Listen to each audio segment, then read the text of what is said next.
expensive. It's like $100 more. You know, a little cheap. Oh, just $100. Just $100. Jesus Christ. What? It's full of it. It's like $1,200. Yeah, you pay for what You you know what you get. can do with $1,200? Get colored, Yeah. those. Brent, you get a color print for a year. Oh, Brent, you get a color print for a year. What's more for $100? How about that? Color printer, glass screen. Yeah, see? See, guys? See? we're looking out for central office. No, Kathleen got a... Oh, well, we're looking for people who have those. Just saying. Everyone got all the menus in here. Yeah, I guess. Oh, yeah. All the ones on there is, Poster quality. well, yeah, because the colors don't show red. All my stuff comes out purpley. It's not supposed to be purple. He's back here. Yes. What is it? The color printer. Where? It At doesn't central show office? colors. Eric looked at it too, but it doesn't show reality Okay. of your photos. Okay. So all my color things are way more pink and purple than they are in reality. All right, TC. Hello. You're the first one here. No matter when I got here. Were you walking up the sink thinking, man, I'm going to be late? I like kind of was being really leisurely.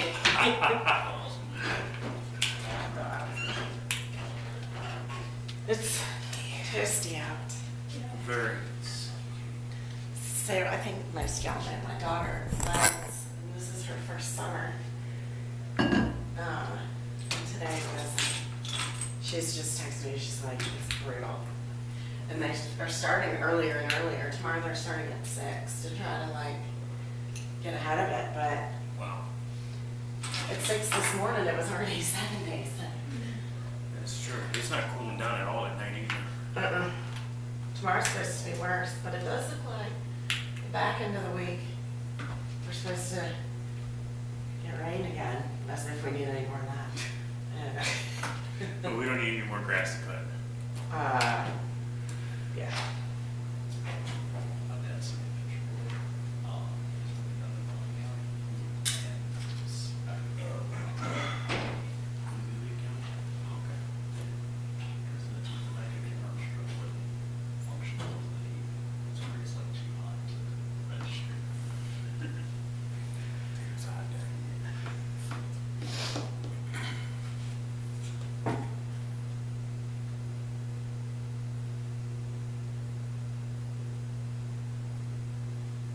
Daisy, did you get a link for this? Can you send it to Quincy, please? She was. That's what she said. TC has all the snarky responses. He's like your favorite. So, Yeah. You know this is the petty one. whatever that was you made the other night, Brandon, looked good.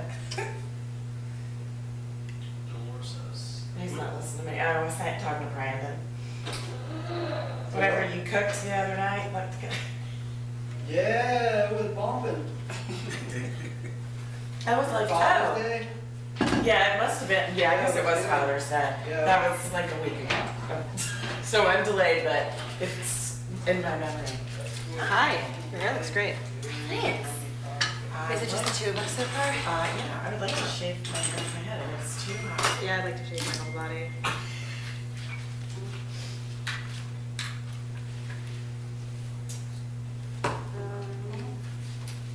Sounds like my child's coming. I know.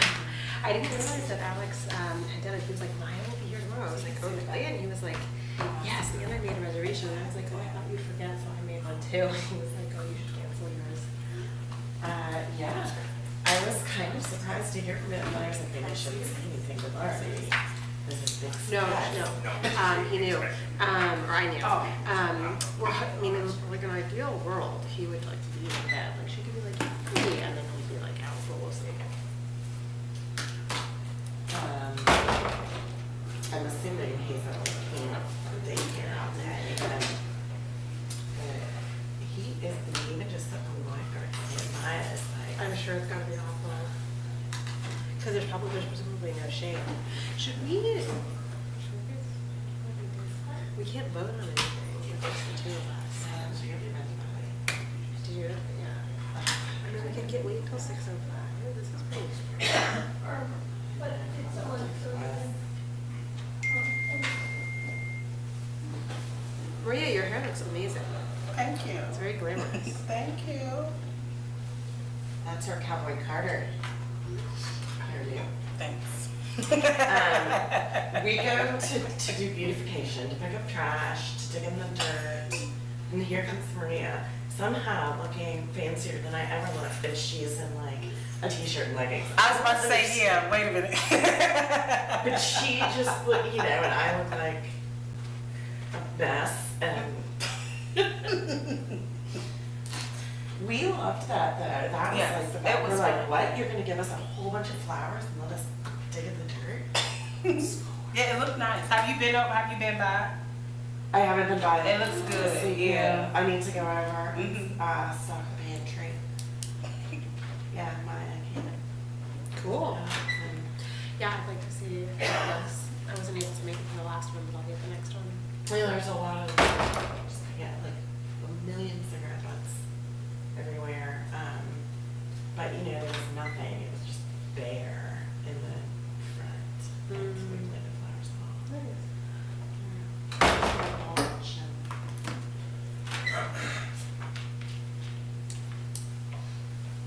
All right, Wes is gonna be walking in any second. No one's emailed me, so. I guess that's why he did answer me. Just so nobody has heard from Michael or Javi. No. No, I have not heard from her. And Earl, if he's not, Yeah, Earl probably won't be here. he's obviously not coming, because he always beats me. I think he gets here. Yeah, Earl beats everyone. And he always tells us he's coming. Mm-hmm. Yes. Great. And I called Michael, his phone was straight to voicemail.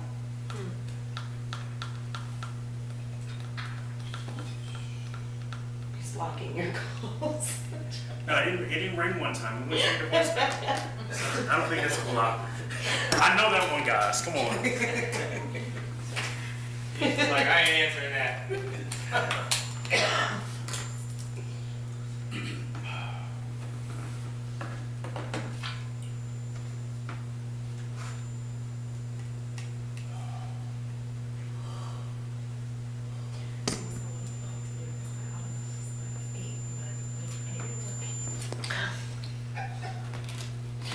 But I didn't know. That's good though. She's living her best life. Yeah, we're trying to push Isaac's bedtime earlier, but I think we could reliably have him. I mean, I don't know if he'll be asleep. We could get him to bed at like 7:30. And then, Sun's out, guns out. It is 10,000 degrees it's outside. extremely hot. I have a leather chair in my home office, but I had to sit on a towel. Yes. Like it's so gross. Yes, it's disgusting. in trouble. All right. I haven't called us. You want me to do it? Please, Okay, we're ready now. join by our I chief. think we still don't have a quorum, but this is who we're gonna have. So, can you give us a roll call, please, Miss Yes. Commissioner Wicks, Here. Commissioner Goldblatt, Here. Commissioner Bellamy. Here. Okay. All right. We will now have a moment of silence.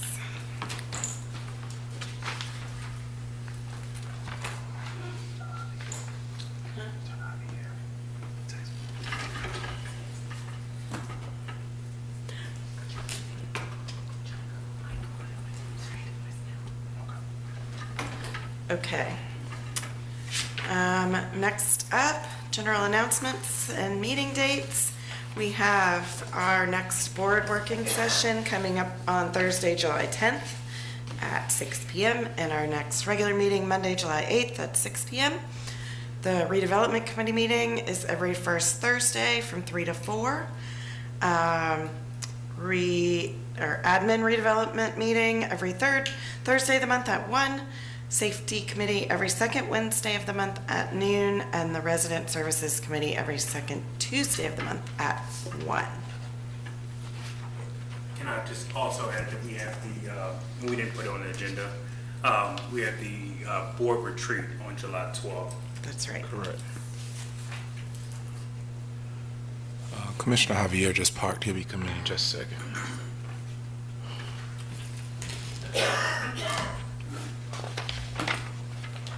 Excuse me. Okay. Next up, any public comments? Or fire comments? You sure? Okay. All right. Any updates from commissioners? No update, Commissioner Wicks, but I will say, wanted to give a special shout out and kudos to our executive director, Mr. Sales, and his staff, and everyone else who participated in the beautification day. I know, Commissioner Wicks, you were out there shoveling cigarette butts and everything else, so very, very proud of everybody who came out. It was a good time. Hot time, but it was good. So Not as hot as if we did it today. amen. So just wanted to show some love to the staff and everybody who played a role in that. It's a really good time. The next one is coming up on July 11th. Oh, the day before, I think. Oh. Yes, the day before thing. Solidifying West and I will not be running 4 miles every 4 hours, which is probably a good thing. Amen. That's our excuse. It's a prolific fundraiser, which is insane. And that one is at West Haven. All right. Welcome. Thank you. Okay. Did you want to, Ms. Giles, did you want to hold to the end? Okay. All right, next up is approval of the board minutes from 5/26. I move to approve the board minutes from May 26, 2025. Second. All in favor? Aye. All opposed? Aye. Okay. Next up, we have our safety update. All right, thank you. So this one is going to be shared by myself and Chief Kochis. And so we wanted to just get in front of you guys because the last meeting we talked about having security at South First Street and getting an update on that. And we have been talking about for a very long time at safety committee meetings how we improve our relationship with the police department. And so we have been working on that internally, just getting to some clear lines of communication and how we both effectively help each other, because some of our problems are also the problems of the city. And so we have been communicating really well lately. We have a monthly meeting set up between CRHA and CPD to talk about cases that we have going on and any other issues that we have going on the sites, and also for us to check in to make sure that they're getting what they need from us also. And so I wanted to invite Chief Kochis here to talk about that, and also some of the different times that we're seeing activity on our sites. Well, thank you, John, and thank you, Board, for having me here. Appreciate the work you all do as well. Just to reiterate what Mr. Sales was saying, the relationship, I've been doing this a long time. Worked very closely when I was in Alexandria with the Alexandria Redevelopment Housing Authority as a liaison. And I can tell you, I've never had a closer relationship or a better working relationship with an executive director of Housing Authority that I have now. And I think that's important in a lot of ways. We know that most of the folks, an overwhelming majority of the folks who live in the communities that you serve are good, hardworking folks who want to live in a safe environment for their families. And that it's typically maybe a very small group of individuals, oftentimes folks who don't live in the community, that cause a lot of the public safety concerns that we hear about. And so being able to work through those challenges, be able to work through those things in partnership with Mr. Sales has been helpful, and I think it ultimately will bring a safer community. John had asked me about South First Street and some of the hours and the private security that you all had put there and do. And so I had some data. And now look, with data, I mean, it's not an exact thing, right? I mean, we have our numbers, and numbers are one thing and perception's another, right? I can stand here and tell you Part 1 crime is down. Gun violence incidents across the city-wide are down on a 3-year average about 40% right now. We are seeing drastic reductions in incidents involving firearms in the city overall, and that includes in public housing. That being said, you have one person fire 30 rounds on a block where small children who don't care where any of those bullets go. Nobody wants to hear that those numbers are down, right? And so we spent a lot of time in the community. I specifically spent a lot of time in West Haven. I live very close there. And, you know, the fear I hear from folks when something like that happens is real. You know, when someone shows a bullet hole in their window and tell you a story about a kid that can't sleep on the window closest to the street, that really hits home. And so, and it's not fair. And so we're going to work and do our part to make sure we can address those issues. Specifically to South First Street, what we are seeing, for the most part, the spikes in calls in South First Street are between Friday and Saturday, between 5 p.m. and 1 a.m. And in West Haven, it's Thursday, Friday, and Saturday between 7 p.m. and 2 a.m. Then we see drastic drop-offs when it comes to our numbers. And so that's kind of how we are deploying our resources. And so when our officers are doing extra patrols around those time frames and go into the community, the direction they are given is to not only just go into the community and sit there in a car, but get out of your car, walk around, get to know people, talk to folks, have that presence, that relational presence in the community on a regular basis. And at the times we need them there. We don't want to make it look like we're over, bearing a community. We want to be out there at the times where the data is showing us that we need to be there and how we need to be there. And so those are the times, and those are the things we are seeing. And again, when it comes to the issues that we are seeing when it comes to public safety, again, it's what we're seeing everywhere else in the city, is that basically young adults or teenagers having conflicts that erupt over petty disputes, many of which just escalate quickly and then result in violence. I will say the most troubling trend that we are seeing is just the indiscriminate nature of our recent shootings, not caring who they hit or what they hit. And I think that's the most troubling thing. If this was over territory or drugs or a specific crime or something like that, that'd be one thing. But these continue to be over petty beefs. And the accessibility of firearms is just something I haven't seen in my 28 years of doing this. They're everywhere. So that's what we're seeing. Those are our relationships, how we're working. And I'll answer any questions that any of you may have. Please. Just one, Chief. Thank you for coming. We appreciate it. I'll share a really, really quick story.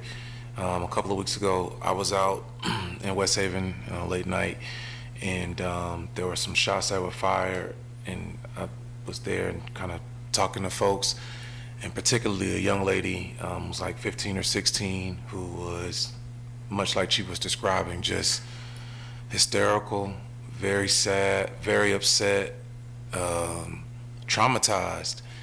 Other folks who were very close to in close proximity to the shooting, traumatized. And I'll say that the officers came out. They were very respectful. They did their absolute best to ensure that the scene was respected and everyone was treated in a nice and appropriate way. Tried to answer as many questions as they could. And unfortunately, things like this are just happening, not a little bit, but they're just happening far too often. But I will say, contrary to what I think some may believe, even in recent reports that we've seen, the actions in which you all have taken to apprehend some individuals who've been doing certain things, I think that in many ways it's justified. And personally, just based off of what I've seen and how I've spoken with folks in the community, like from me being there basically every day, I would say it's appreciated. I think we're living in unfortunately very dangerous times with the high access to firearms. And there are a lot of people who don't speak up in many ways, who are looking for the police to be present in a wide variety of different ways. And I think that you all have been trying to do that. Obviously, you can't be everywhere 24/7. But I just want to, again, tell you I appreciate the work in which you all have been doing. And I'm praying that things can continue to go in the right direction, or they can go in the right direction. I know we got a lot of work to do, but thank you for your service. I appreciate it. Thank you, sir.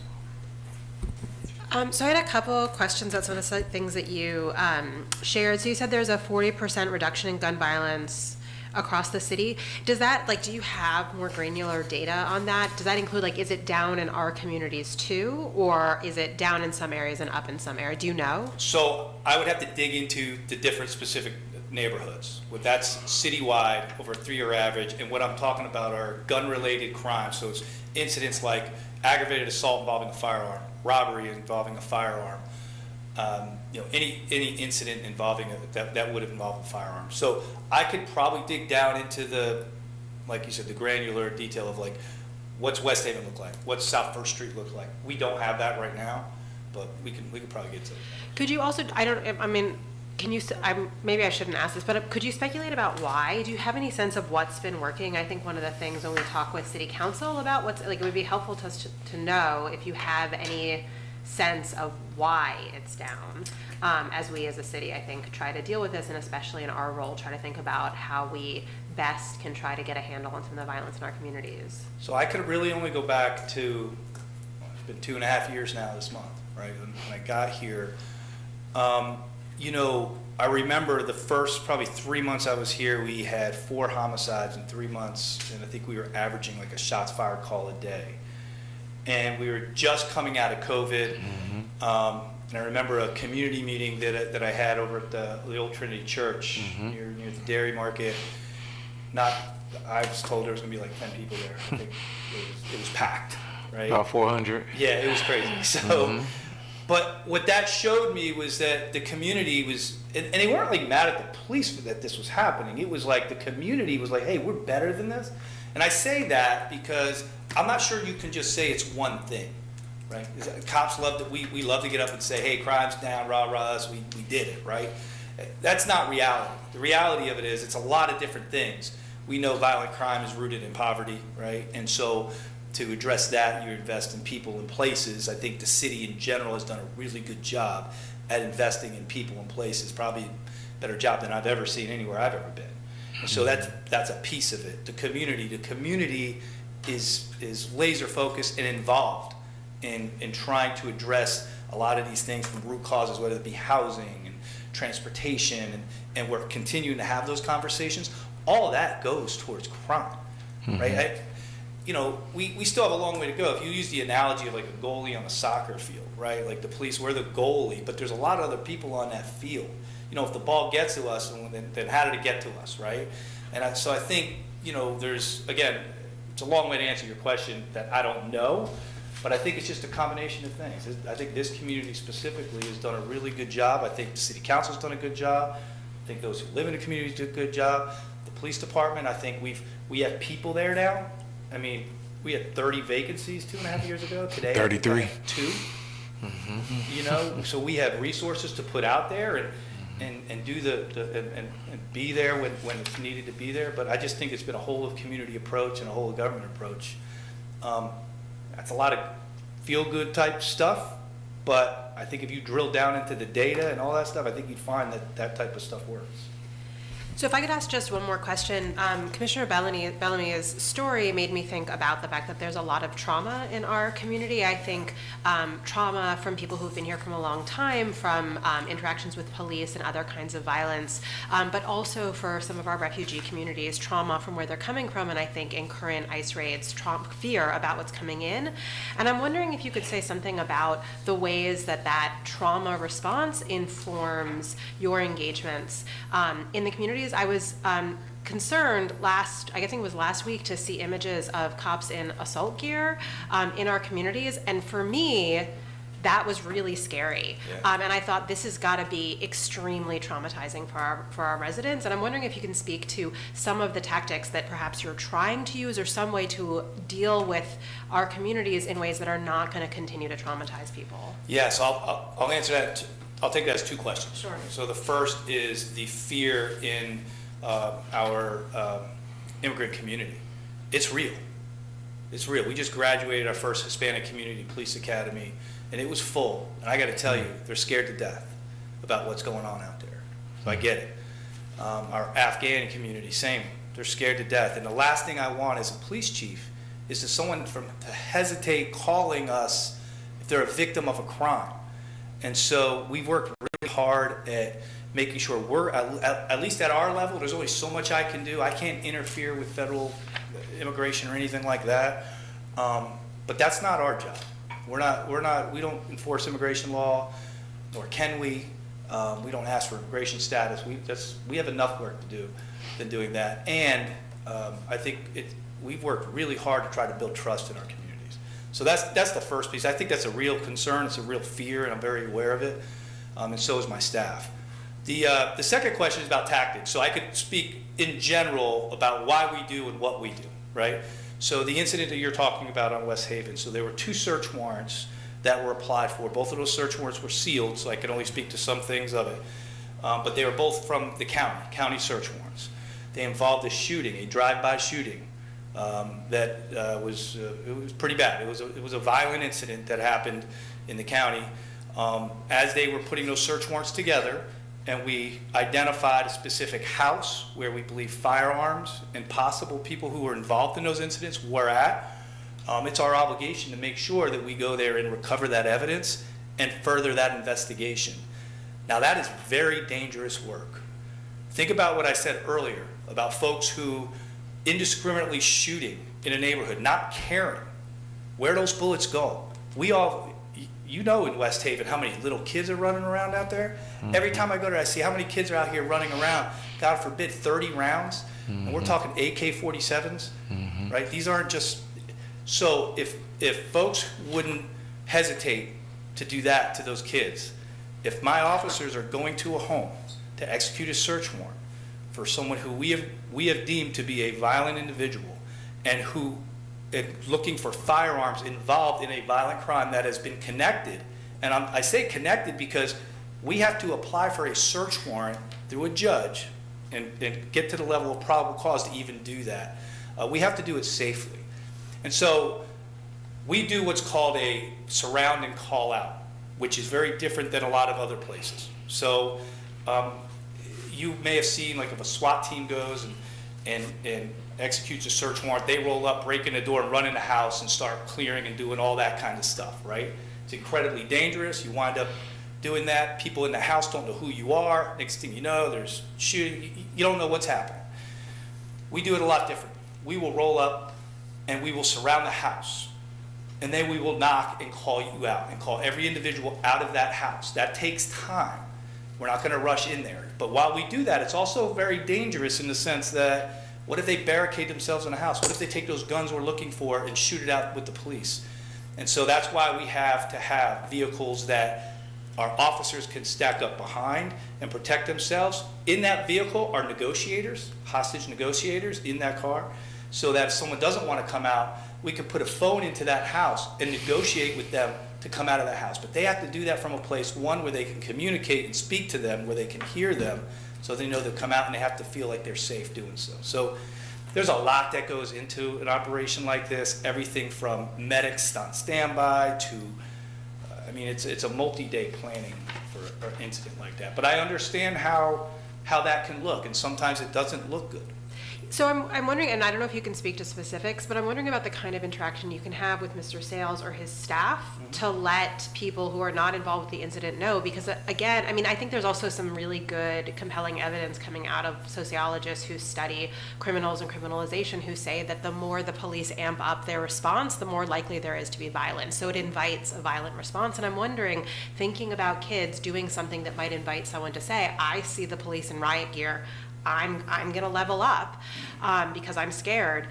what kind of communication you have to make sure that our residents are as protected as possible, and so that those who fear that they're like, oh, they might be coming for me, know that that's not what this is going. But they can't tell them ahead of time, because they're trying to take someone. I mean, I'm not gonna. If someone did, I'm just saying it from this perspective. I'm sorry, Chief. I'm only like now we having a conversation. If that's okay. If someone shot 30 rounds into a neighborhood that was full of little kids, they have no regard for everybody else.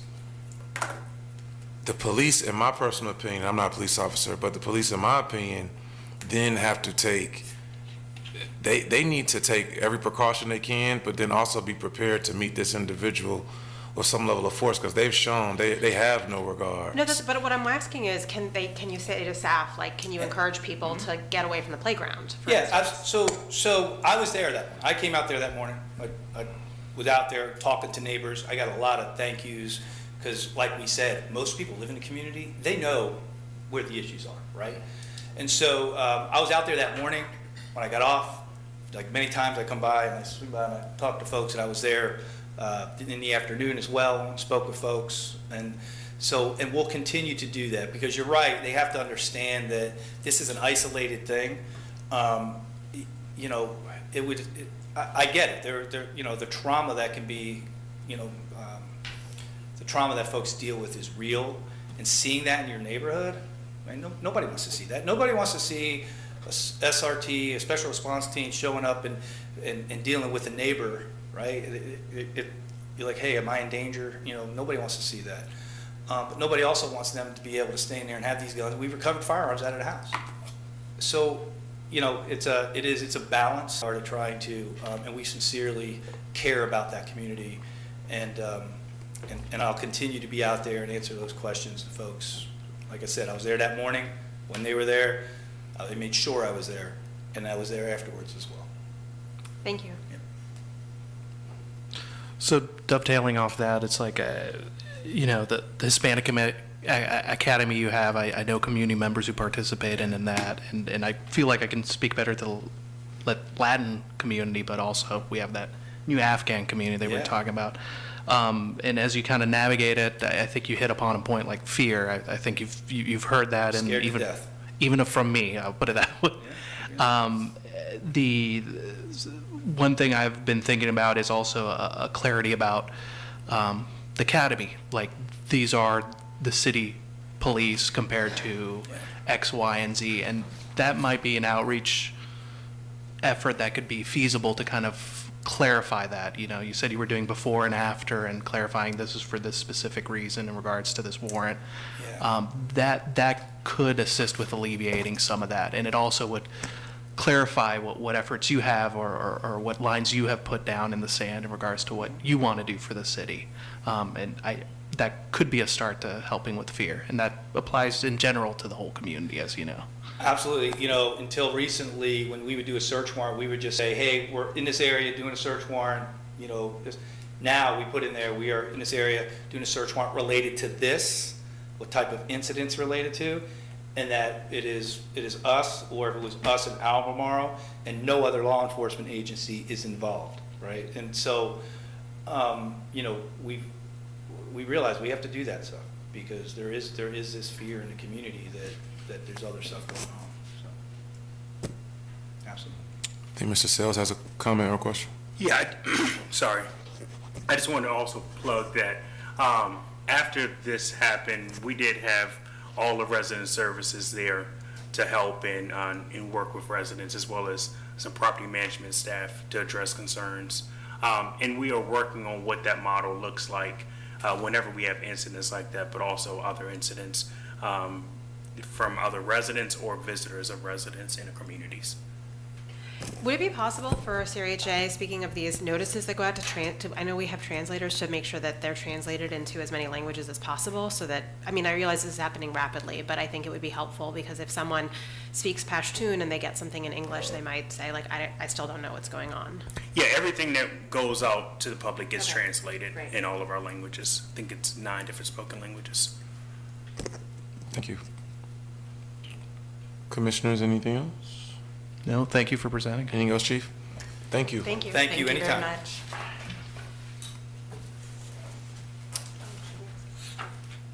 Oh, Mr. Payne, you have anything? I'm sorry, hold on, Chief. Sorry, Mr. Payne, Commissioner Payne, Counselor Payne, you got 12 no, titles. No, you're good. No, I don't have anything. Okay, thank you, Chief. All right, Housing Director update. Good evening to the Board of Directors and everyone who's online. Really quickly, I'll try to get through this fairly quickly.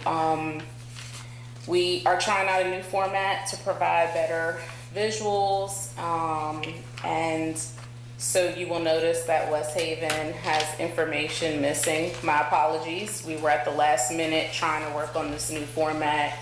And so I just wanted to let you all know that for West Haven, 16 non-payments were filed for June. Next month, we'll have that information in there, and I do apologize again. We are happy to report that there's been no actual evictions since May 15th. Even with that being said, TARs are still extremely high. However, we are working the EDP, which is the Eviction Diversion Program. Ms. Banks?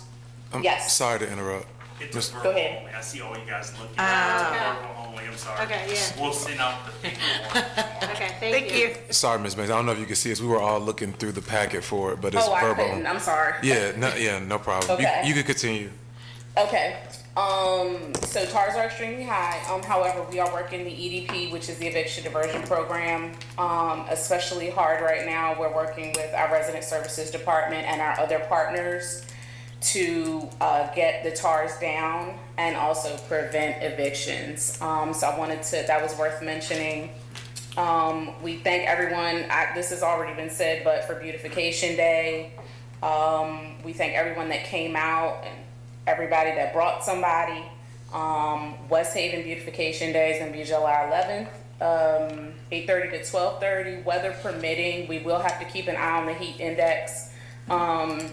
So it's definitely gonna be all hands on deck, as West Haven is probably cumulatively the size of most of our other properties together. So bring someone who wants to work hard and have fun and be part of a team. We look forward to all our partners, any board members that can join. We will send out a reminder email and to remind everyone of that. We are proud to announce that we have finally gotten our individual events on the properties started again under the directives of Mr. Sales. And so we will start sending out those flyers for the individual property events as well as partner events. We will start doing some property management pop-ups as we discussed in the safety meetings. Residents having an opportunity to talk to property management staff outside of a formal office setting. So we'll be doing some pop-ups. They'll be happening once we talk this week and get a schedule, and we'll send those out. So if anyone would like to join us at those pop-ups, just to talk to residents and socialize, we'd be happy to have you. We'll keep you informed on that. And then last but not least, we know that vacancies are like a big thing right now. We are excited to say that in the next 30 days, we hope to fill 5 to 7 vacancies. That may not seem like a lot in the grand scheme of things. However, a lot goes into filling vacancies in the different programs. So that is our goal for the next 30 days. And we're working on that, and we have goals and we're meeting those. So we're happy to have some progress there. Are there any questions? So I just have like a process question. I know, and some of this was my fault, but that we were supposed to have an update on the eviction diversion program for our work session that was canceled. Was it last week or the Last week Thursday. before? Do we have a date that'll be rescheduled for so that we could get the full program? Yeah, the full program will be at the next work session. Okay, cool. It's gonna be that, we're gonna try to keep that at 30 minutes. Okay. And then we're gonna do the strategic planning. Okay. In preparation for Okay. our retreat Great. on Saturday. And then my other question is, like, since we don't have the numbers, you said that you're hoping to fill 5 to 7 vacancies. What's the current number of vacancies? Do you know? Let me pull up the other report unless someone has it open. I have it. We have Okay. 19. Thank you. So fill more than a third. That actually seems like good progress. Yes. Okay. And I will say, some of these units are at properties that we just acquired. So like Greenleaf is a development that we purchased on 5th Street. And so that property has 4 vacancies by itself. And so, yes, we already knew we were going to be getting some of these and they were going to need some work. And so that was planned. And we knew it was going to take a little bit of time. And one of the duplex, is a duplex on the development at 217 5th Street, which is across from Greenleaf. That building is currently empty, and we're looking at changing the way we rent. And so we're looking at doing some rent by the bedroom options to capture some of the folks that are losing housing in Cavalier Crossings. And so that's going to require a huge remodel. And so that one will probably be vacant for a little while, but we're going through that process now. And so units that show vacant aren't always vacant because we just can't get to them. Some of them have really big plans and projects that take multiple months to actually complete. Thank you. That's all I have. Thank you. Thank you. Just a Mr. Sells, a special shout out to Miss Banks. She was out there at beautification day, hands in the dirt, shovel. She tried to hit me with a shovel, so I don't know who I report that to, but in all seriousness, she was definitely boots on the ground. So thank you, Miss Banks, and we look forward to getting our orders from you on July 11th. Thank you. I'll be there. Thank you. I appreciate it, Commissioner. All right, HCV Program Manager update. Good evening. Yes, so for this program, HCV program is still operating like normal. It is not in shortfall, but we are watching the program, and so we have not released any new vouchers, just because we've received a lot of rent increase requests, and so that will eat up additional revenue that we were anticipating. We are keeping an eye on the units the vouchers that turn over, but we are not anticipating pulling from the wait list anytime soon. So the wait list number is staying pretty steady at 1,700 for the HCV program. We are looking at closing the wait list for the crossings because they do have 1,200 applicants. Jesus. And so that development alone will not serve 1,200 folks. And so it's really unrealistic keeping the wait list open this long for folks just to get on the program to not get assistance. And it also confuses the process a lot because they feel like they're getting on our wait list, but in fact, they're actually only getting on the crossings wait list, which we only hold because we administer the voucher program for them, for those units. Do you know anything about? I mean, this is a crazy waiting list. These this is not new, but do we know anything about, like, are these long-standing residents? Like, they're just looking for something? They are all over the country. Okay. So when these wait lists open up, everyone applies from everywhere.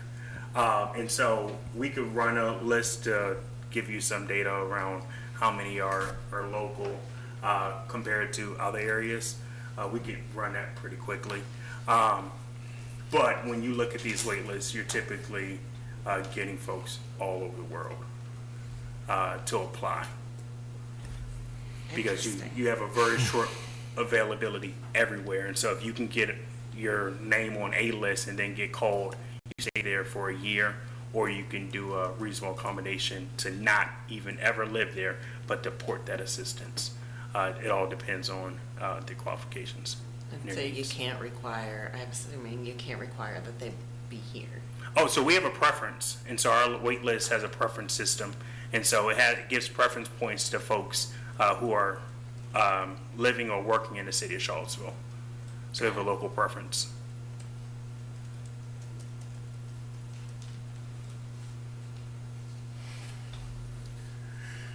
The other thing folks should be very mindful of is the emergency housing voucher program. So that program, you will continue to see that number drop.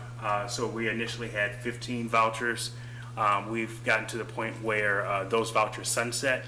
And so when the folks no longer qualify or no longer using the voucher, they go away. We're not allowed to release those vouchers. And so you'll continue to see that number drop, as well as your tenant protection vouchers and your tenant relocation vouchers. We may be steady on the relocation though, because some folks chose not to come back to Crescent Halls. And so they'll keep their voucher until they no longer qualify for the program.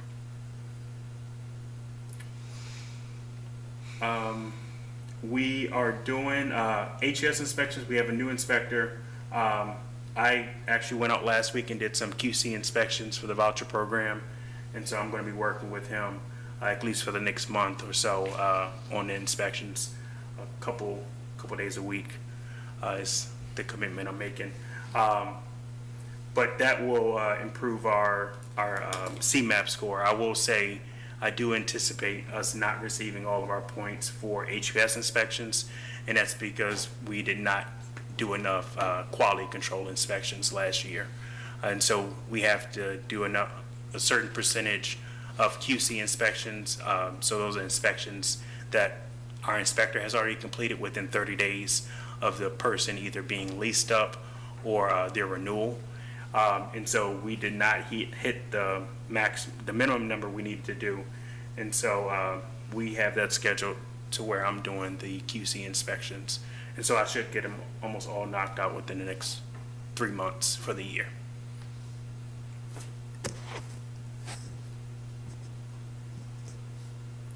Awesome, thank you.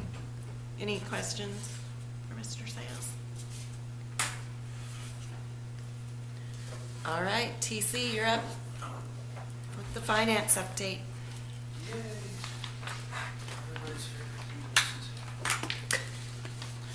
Alright, I'm gonna try to see all this. My version's not what it used to be. So we wrapped up our fiscal year 25, followed our FDS in-house for the first time, so that was a fun experience. For the past 5 to 10 years, I think we paid someone $30,000 a year to file our FDS for us. So this is the first time it's been done in-house ever. Well, that's like a real one. Yeah, okay. Yeah. So much fun.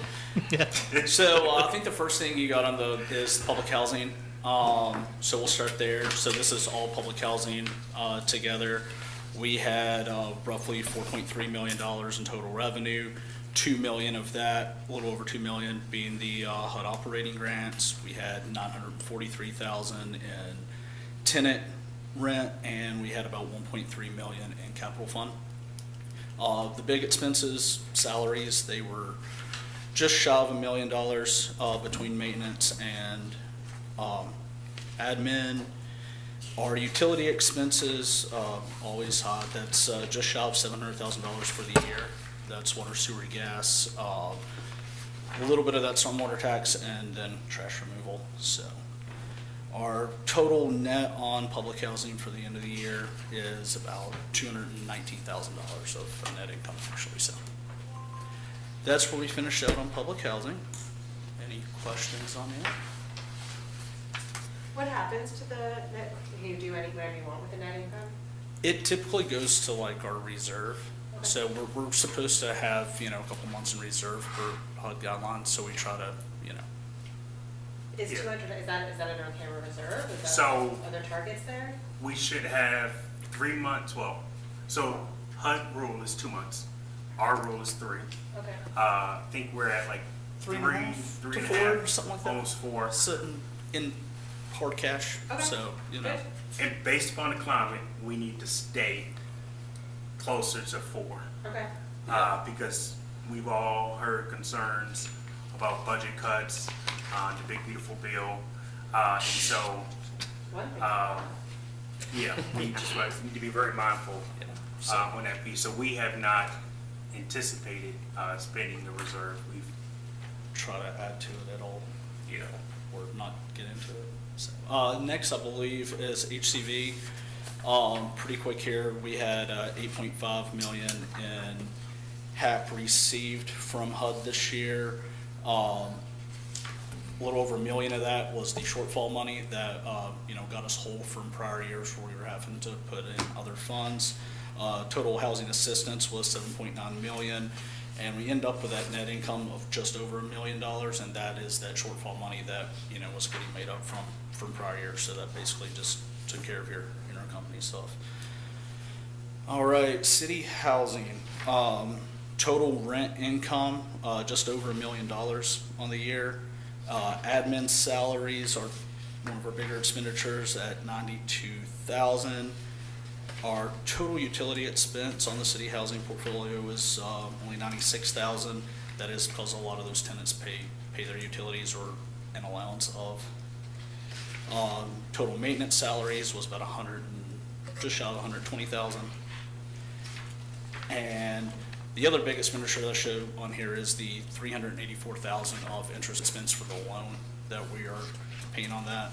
So that ends up with a net income of $78,900, and that is net of depreciation. And the other big expense on there is, but it has the revenue to match it. The roofing expenses. What is it? The roof. Okay, perfect, the roofing. Yeah. Dogwood, Ridge Yeah, Street. The contract repairs there. But we have the city grant to basically offset that, so it's in that zero. Anything? Awesome. Thank you guys. Thank you. Thank you. All right, one quick thing I meant to mention before we do public comments, I guess it's a public comment.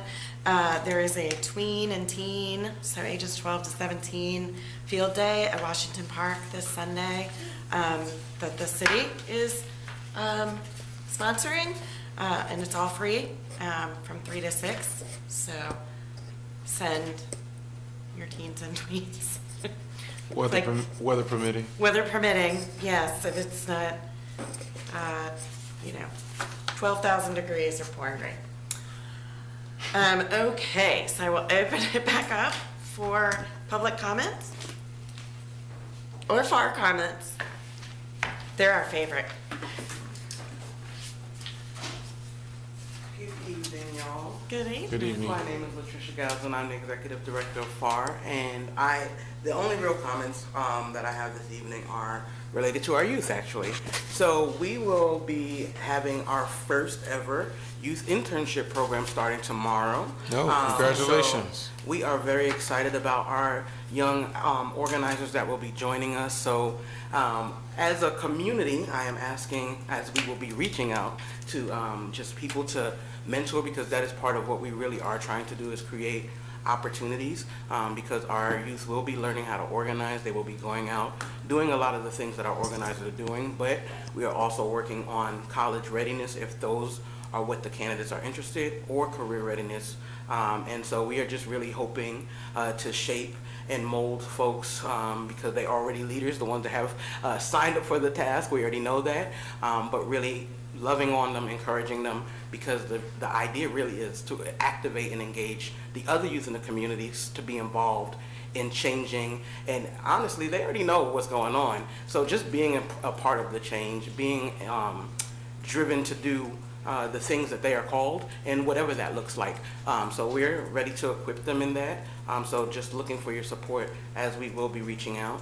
And just also thanks, we were able to host our Smoke and Vote event last week, where we were able to barbecue and have the candidates come out to really talk about ranked choice voting and what that looks like, how that would work for folks who participated in voting, and also have them have an opportunity to meet the candidates themselves and have conversations. So we are really working around a lot of things going forward, and engaging around civic education to help people really understand the importance of what is coming, what is happening, and preparing them in the best ways that they choose, and to whomever they support. But getting the word out, helping them to understand, and activating our youth. We're, of course, continuing with our adults.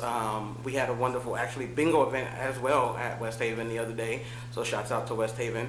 Really lively bingo crews out there. I've learned. If I didn't know before, I learned that day for sure. So we are just really excited about what we're having at FAR. We have new organizers. We have organizers coming. And we really are starting to make sure that residents know that we are here to support them in all of the ways that we need to support them, and that they want to be supported in the ways that they want to transform the community. So we'll have organizers in all of the communities. We have assigned organizers that are there, and it's already starting we are starting to see the positive results of what that really looks like when we are deeply invested in what our community has to say and has to offer, and letting them know that they can trust and support us in the process. So we are just looking forward to what the summer has to bring. We know it's hot, and we're hoping to cool down a lot of things from our perspective and from our end. So we continue to look to support in the best ways that we can, and just are looking for support in the ways that we can receive support as well. So thank you so much, and I appreciate y'all. Thank you. Thank you. Thank you. All right, any other comments from anyone? All right, that concludes our agenda for this evening. Can I get a motion to adjourn? So moved. Second? All in favor? Aye. All opposed? All right, thank you, everyone. Thank you. Good night.